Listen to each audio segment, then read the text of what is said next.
Welcome, I tell stories.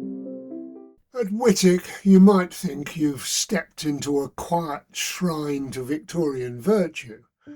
But look closer at the faces on these walls.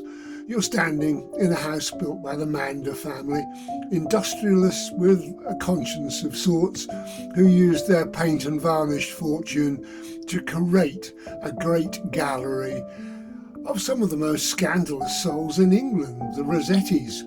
Geoffrey Mander and his wife Rosalie weren't just collectors, they were rescuers of a reputation.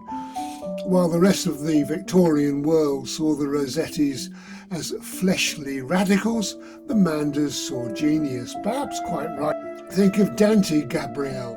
To the neighbours, he was the man who kept a menagerie of wombats and peacocks in Chelsea.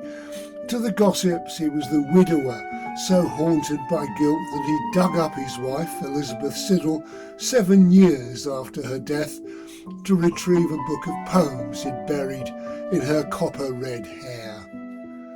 That book is the reason we have his poetry today, a legacy literally snatched from the grave. And then there's Christina, the saint of the family, apparently.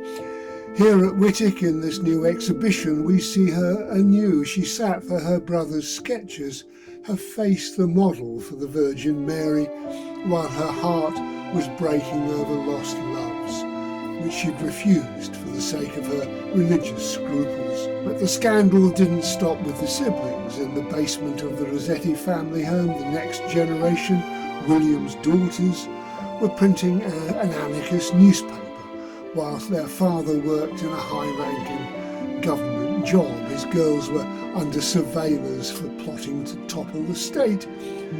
Now, the Manders must have known all, or at least most of this. They didn't hide the mess, they invited it in. They created a home where the radical, the exiled and the immoral, at least in the terms of the pre-Raphaelites, could live on in suburban Wolverhampton.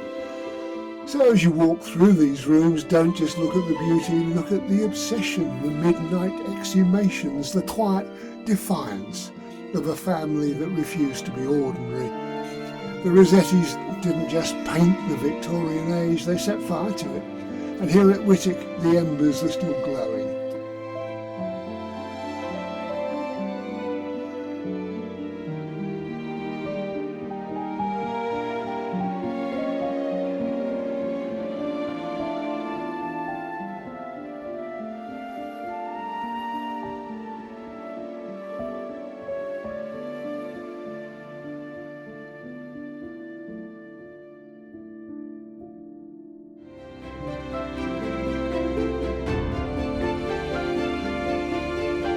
That's my lot. Good night.